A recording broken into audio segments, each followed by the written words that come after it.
冇錢，自己整啦。歡迎大家收睇 The Oven Guys 新屎坑系列嘅第一條片啊，係咪好興奮呢？今次咧就教大家整呢個薄荷朱古力曲奇。你唔好睇呢度咁多材料，其實咧30蚊就搞得掂啦。呢個就係自己整嘅好處。咁話明呢個薄荷朱古力曲奇，首先就要乜嘢？一定係要朱古力碎啦，係咪先？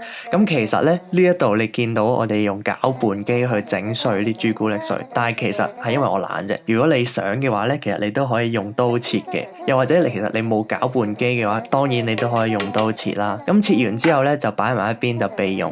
然後咧，其實咧成個食譜都係好簡單嘅啫，就係將一啲全部乾嘅材料咧，就擺晒落去呢個攪拌機度撈埋一齊。咁啊，包括有咩啊？麵粉啦、糖啦、糖霜啦，然後鹽啦，咁樣咧你撈埋擺埋去之後咧就搞掂啦。咁如果你冇呢個攪拌機啦，再一次咁講，其實咧你可以自己人手去 mix 埋佢哋一齊嘅。好啦，咁你 mix 埋之後咧，就加咗一個最重要嘅元素，就係呢一個薄荷香油喺呢一啲材料入邊啦。然後咧再加埋其他濕嘅材料，就有啲乜嘢咧？就係牛油啦，同埋水啦。好，咁你見到呢個牛油係要切粒嘅，咁點解咧？就係因為我哋用呢個攪拌機嘛。咁如果你成磚牛油咁樣擺落去嘅話咧，咁就真係搞十世都搞唔到，或者咧你搞到你嘅刀片咧，真係搞一兩次就唔使用啦，成個彎晒啦。咁你切完粒之後咧，就可以令到佢更加容易去混合啦，同埋咧你混合嘅時候咧，就唔會出現好大嚿嘅牛油啦。咁你成個曲奇嗰個麵團就會食到一粒粒牛油咁樣啦。咁你當然見到啦，其實搞頭一兩次咧，都係有一啲好大粒嘅牛油碎喺度嘅。咁當然你就要繼續不斷搞，咁啊直至到就唔會太明顯啦。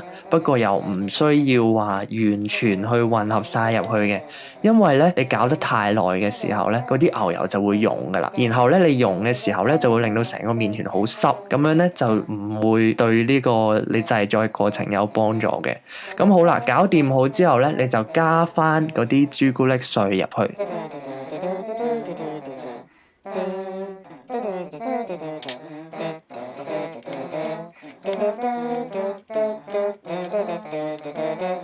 然後咧撈埋好，混合好啦，就轉落去一個兜嗰度。跟住咧呢個步驟咧，我哋就係一定咧就要用翻手噶啦。點解咧？就係因為咧用攪拌機啦，佢有好多碎噶嘛。咁你呢咁多碎嘅時候，點樣整做一個曲奇嘅麵團咧？咁呢個時候咧，我哋就要用手部嘅些微嘅熱力，好快咁樣去猜佢，一定要好快嘅。因為咧，如果你太耐拖得太耐嘅時候咧，你個手個熱力咧就會令到嗰啲牛油咧就會變咗牛油嘅溶液，就會溶晒，跟住成個咧就會係好液體狀噶啦。咁跟住下一個步驟，我哋就係要放佢入模啊嘛。咁如果太過有呢一個液體狀嘅話咧，咁你就好難放到入模啊。一係咧你就成手都係嗰啲油淋淋嘅牛油啊，然後咧擺入去咧就會流出嚟啦，完全係放唔到入模嘅時候咧，咁啊真係咁先啦。咁其實咧又冇話唔得嘅。咁你如果真係擺到入去嘅話咧，咁然後你包翻好啦，用呢個保鮮紙，跟住咧你雪入雪櫃嘅時候咧，本身係要雪半個鐘噶嘛。咁如果你係有呢個牛油溶液嘅狀態出現咗咧，咁你擺入雪櫃真係雪翻一兩個鐘都得啦。因為咧你成個過程就係要令到佢雪硬翻啦，然之後咧先至可以再攞出嚟就去切開一塊塊。咁點解要雪藏佢咧？其實咧就係因為你雪藏好之後啦，嗰個曲奇麵團咧就會係比較硬身啦、挺身啦。咁所以你擺入去焗爐一個高溫嘅地方去焗嘅時候咧，佢唔會咁容易變形，可以 hold 住咧我哋想要嘅正方形啦。又或者如果你唔係用呢一個正方形模咧，而係想要圓形啊或者其他樣嘅模咧，其實都要經過呢個雪藏嘅過程嘅。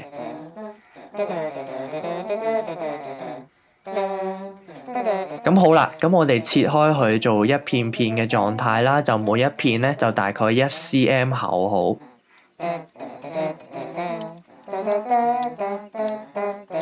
咁咁然後咧就擺咗落去嗰個焗盤嗰度啦，跟住咧就可以放入焗爐焗噶啦。咁記得焗完之後咧就要擺喺一個架上邊咧，就要徹底咁樣放翻去室溫啦。你可以開個風扇吹住佢啦，就可以令到佢啲濕氣咧就可以慢慢咁樣，其實都唔係慢慢，要快啲，咁你要快啲整走佢啦，因為咁樣先可以保持住吹嘅。咁好啦，咁你吹凍完啦，真係完全去到室溫之後咧，你就終於可以開始食啦。咁樣咧，其實就大功告成啦，係咪好簡單咧？雖然嗰個樣咧未必係好靚，因為嗰個薄荷香油個綠色咧，可能係太過重啦，比較有啲似泥膠，再加埋嗰啲一點點嘅朱古力水。不過咧，絕對係你想要嘅味道，就係薄荷同埋朱古力嘅味啦。咁成個 recipe 就係好快、好簡單，仲要好平，30蚊搞掂，完全係冇得再簡單啦。所以咧，一定推薦你哋用。好啦，咁今日咧就係去到呢度。咁如果大家有啲咩問題或者有啲咩想我下次再整嘅話咧，就可以喺 comment 嗰度講低啦。然後如果你中意嘅話咧，就梗係要 like 同埋要 subscribe 啦。好，下次再見，拜拜。subscribe